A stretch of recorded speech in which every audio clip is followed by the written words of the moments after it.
Exactly वो एक बहुत अच्छी कहावत है ना कि आप जो खाते हैं वैसे आप दिखते हैं, यानी कि जो आप खाएंगे वैसे ही आपके चेहरे पे आएगा, वही दिखेगा। कहते हैं ना बार बार चेहरे पे इतना ग्लो क्यों आ रहा होता है, क्योंकि आप इतनी अच्छी चीज़ें खा रहे होते हैं जिससे आपके फेस पे ग्लो आता है नेचुरली। तो जनाब इन तमाम चीज़ों के बारे में बात करने के लिए आज हमारे साथ मौजूद हैं, जैसे कि मैंने आपको इंट्रो में ही बताया था, हमारे साथ मौजूद हैं MSc क्लिनिकल न्यूट्रिशनिस्ट हैं और उसके साथ साथ क्लिनिकल डाइटिशियन भी हैं डॉक्टर मारिया आमिर। अस्सलाम वालेकुम। वालेकुम अस्सलाम। Welcome to the show Maria. Thank you so much for inviting. कैसी हैं आप? अल्हम्दुलिल्लाह। मारिया, हमने बात करने के लिए, जैसे हम तो बात कर भी रहे थे स्टार्ट में इंट्रो में, हमने कहा कि हम लोग जो हैं वो क्या कहें, हमारी हम आदत से मजबूर हैं हम लोग कि जब हम कुछ खाते हैं, जैसे कि सपोज हमने मूंगफली की एग्जांपल ली जो कि सर्दियां चल रही हैं जैसे आजकल, हम जब ड्राई फ्रूट्स खाते हैं इस मौसम में तो इतने खा लेते हैं कि हमें अंदाज़ा नहीं होता कि बस अगर काजू का बॉक्स रखा है तो हम खाए जा रहे हैं, हाथ नहीं रुकता, मूंगफलियां खा रहे हैं तो खाए जा रहे हैं, हाथ नहीं रुकता। अपने बाद में शिकायत भी करते हैं कि हमें तो सूट ही नहीं करते, नट्स या ड्राई फ्रूट्स तो सूट ही नहीं करते। हाँ, तो और हम काउंट करके नहीं खा सकते। ड्राई फ्रूट्स ऐसी चीज़ हैं जिसको हम काउंट करके नहीं खा सकते। तो इसके नुकसानात क्या होते हैं? देखिए, सिर्फ ड्राई फ्रूट्स के ही नहीं, कोई भी चीज़, खाने की कोई भी चीज़ अगर हम विद इन लिमिटेशन इस्तेमाल नहीं करेंगे या मॉडरेशन में रहते हुए उसका इस्तेमाल नहीं करेंगे तो वो हमें नुकसान देगी।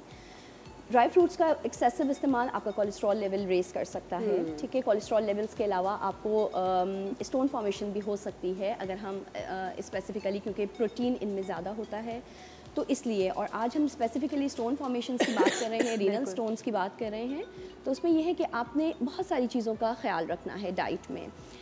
डिपेंड करता है कि ये किस टाइप के स्टोन्स हैं, उसके मतलब जब हमें पता चल जाएगा कि किस टाइप के स्टोन है तो हम डाइटरी इंटरवेंशन उसके हिसाब से करते हैं। प्लीज़ मैं चाहूँगी कि आप ये बताइए, जैसे कि मुझे यहाँ तक आइडिया था, मैंने कहा 4 किस्म के स्टोन होते हैं, लेकिन उसमें भी इन्होंने कहा ऐड ऑन किया कि नहीं, कैल्शियम के भी जो है वो 2 टाइप के स्टोन होते हैं, कैल्शियम फॉस्फेट, 5 टाइप के किडनी स्टोन्स हो यूरिक जाते एसिड। हैं। कॉमन जो स्टोन्स होते हैं वो कैल्शियम के होते हैं और यूरिक एसिड के होते हैं।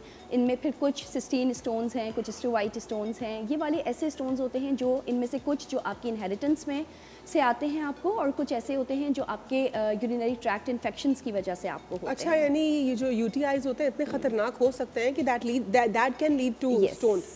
बिल्कुल बिल्कुल। और इसमें मेनली जो होता है हमारा वाटर का कंटेंट इतना ज़्यादा हम लोग इंटेक नहीं कर रहे होते हैं। यही बात हम भी कर रहे थे कि वाटर इंटेक अनफॉर्चुनेटली लोगों का बहुत कम होता है। और अगर हम खास तौर पे बात करें ठंडे इलाकों की, तो वहाँ पर अगर आप देखें, हम कराची वाले अल्हम्दुलिल्लाह बहुत बेहतर है, बहुत अच्छा पानी पीते हैं। उसमें भी कुछ लोग ऐसे हैं जिनकी हैबिट नहीं है, लेकिन मैं कंपेयर कर रही हूँ दोनों एरियाज़ को, प्रोविंसेस को, जो ठंडा और गर्म प्रोविंस होता है। जो ठंडे इलाके वाले होते हैं वो कहते हैं पानी की ज़रूरत ही महसूस नहीं हो रही। अगर हम कराची की भी बात करें ना, तो उसमें अगर कोई बंदा एक एसी इन्वायरमेंट में काम कर रहा है, उसको पानी की इतनी नीड नहीं होगी, और अगर कोई बाहर फैक्ट्री में कोई वर्कर काम कर रहा है तो उसका भी इंटेक डिफरेंट हो जाएगा। तो कराची में रहते हुए भी हम इन दोनों चीज़ों को, लेकिन वो फिर हैबिट आ जाती है ना। लेकिन मैं जनरल बात कर रही हूँ कि ठंडे इलाके वाले लोग जरा ज़्यादा केयरलेस होते हैं पानी के मामले में, और वहीं पे केसेस रिपोर्ट होते हैं। डिहाइड्रेट फील ही नहीं करेंगे तो हम वेट करते हैं कि हमें प्यास लगेगी तो हम पानी पिएंगे, यानी ये गलत नहीं करना है। बिल्कुल, हमें अपनी रूटीन बना लें कि थोड़ा थोड़ा आपने इंटेक करना है पानी का। डॉक्टर, मुझे बताइए कि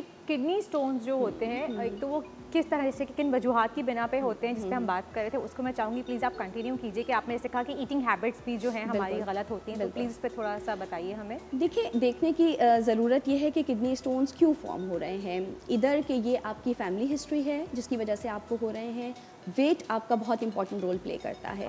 ओबेसिटी अगर आपकी होगी, वेट आपका बढ़ा हुआ होगा, नॉर्मल BMI से आप ज़्यादा की कैटेगरी में फॉल कर रहे होंगे, तो ये भी एक रिस्क फैक्टर है। प्लस डाइट का बहुत इंपॉर्टेंट रोल है। हम इतनी ज़्यादा फास्ट फूड वगैरह का इस्तेमाल, हेल्दी ईटिंग का कोई कॉन्सेप्ट नहीं है। अगर हम हेल्दी डाइट लेंगे, प्रॉपर डाइट लेंगे जिसमें सारे फूड ग्रुप्स शामिल होंगे, तो हमें ये प्रॉब्लम नहीं फेस करनी पड़ेगी। कैल्शियम स्टोन्स क्यों होते हैं ज़्यादातर? मैं इसी तरफ आने लगी थी वर्दा, कि जिस तरह डॉक्टर साहब बात कर रही हैं कि फैक्टर्स क्या क्या होते हैं जिसकी वजह से किडनी में स्टोन फॉर्मेशन होती है, तो ज़रा ये भी बता दीजिए कि ये मिथ है या ये जेन्युइन कंसर्न है आवाम का। कुछ लोग जब कैल्शियम सप्लीमेंट्स लेते हैं तो साथ में वो पानी का इंटेक नहीं कर रहे होते हैं, क्या उससे स्टोन्स मजीद फॉर्म हो सकते हैं कि आप एक तरफ कैल्शियम ले रहे हैं हाई अमाउंट में, लेकिन पानी का इंटेक नहीं ले रहे? देखिए, हमें कैल्शियम पहले तो ये देखना है कि हमें एक दिन में एक हेल्दी इंडिविजुअल को कितना रिक्वायर्ड है, ठीक है। अगर आप 2 कप दूध, 1 कप दही ले रहे हैं, पूरे दिन की आपकी एक दिन की कैल्शियम की रिक्वायरमेंट पूरी हो रही है। अब होता कहाँ है, गलती कहाँ पर होती है, हमारे पास जितने भी पेशेंट्स हॉस्पिटल में आते हैं, अगर उन्हें कभी किसी पर्टिकुलर वजह की पर्टिकुलर रीज़न की वजह से अगर कोई कैल्शियम सप्लीमेंट प्रिस्क्राइब किया होता है तो वो कंटिन्यूसली ले रहे होते हैं, मतलब वो बीच में रुकते नहीं हैं। ठीक है। अब क्या होता है कि वो डाइट भी ले रहे होते हैं और हमारे पास जितने पेशेंट इंटीरियर से आ रहे होते हैं उनका नॉर्मली इंटेक ज़्यादा होता है क्योंकि अपने घर का दूध होता है तो वो ज़्यादा ले रहे होते हैं। डॉक्टर साहब इसी को मैं चाहूँगी कि आप कंटिन्यू करें क्योंकि बड़ी डीप आपने बात हमें बताई है, इसको कंटिन्यू कीजिएगा। छोटा सा वक्फा लेना, इसके बाद प्रोग्राम को कंटिन्यू। और मैं एक अनाउंसमेंट भी करना चाहूँगी कि आप चाहें तो हमें लाइव कॉल भी कर सकते हैं और अगर कुछ पूछना चाहें डॉक्टर साहिबा से तो आप उस बारे में भी पूछ सकते हैं हमसे। हमारे नंबर जो है वो स्क्रीन पे चल रहे होंगे। जी बिल्कुल, हम आपकी कॉल का इंतजार करेंगे। कोई इन्फॉर्मेटिव बात आपने जाननी है, अपना सवाल, अपना कंसर्न रेज करना है, will see you after short break.